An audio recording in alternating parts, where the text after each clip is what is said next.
Hello, good morning, everyone. I was just reading a lot of things on Facebook, and there just seems to be, and of course, we're all having different experiences with COVID-19, but a lot of anxiety, a lot of fear, a lot of different things. And I was just inspired to share a little excerpt from Conversations with God. This is my favorite passage out of all of his works, and he's written dozens of books. This is my favorite passage out of all of them, and also maybe an inspiration for you to pick up a little bit of meditation. But Neale Donald Walsch is the author of Conversations with God. He wrote an amazing trilogy. This is the original trilogy, all in just one book. And this is from book three, the very last page of chapter 9. And they're talking about meditation. And as I read this, it's not so much about the meditation, but about how you label reality that I would really like for everybody to walk away with. So Neil asks to God, so daily meditation is a good idea. And God says, a good idea? Yes. Yet know what I have just said here. The song of the soul may be sung many ways. The sweet sound of silence may be heard many times. Some hear the silence in prayer. Some sing the song in their work. Some seek the secrets in quiet contemplation, others in less contemplative surroundings. When mastery is reached, or even intermittently experienced, the noises of the world can be muffled, the distractions quieted, even in the midst of them. All of life becomes a meditation. All of life is a meditation in which you are contemplating the divine. This is called true wakefulness or mindfulness. Experienced in this way, everything in life is blessed.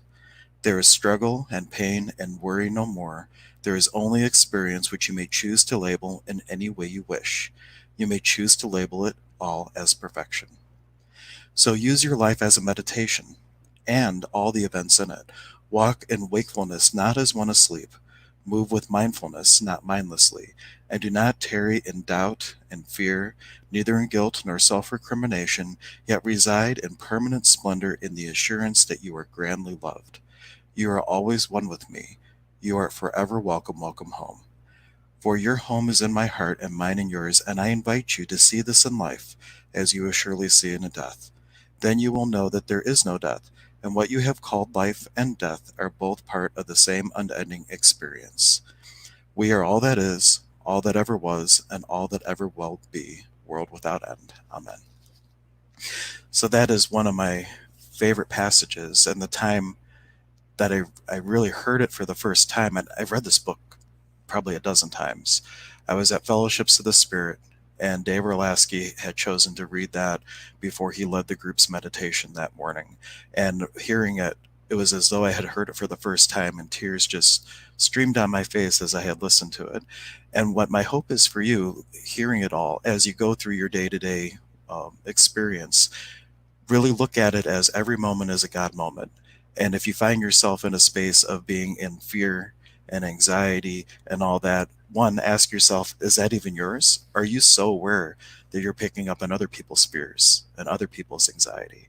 Or have you been so dependent on the normal routine of everything that now that there's something new potentially on the horizon, that your ego is just freaking out, and what you're perceiving as fear is really feeling excited and ready?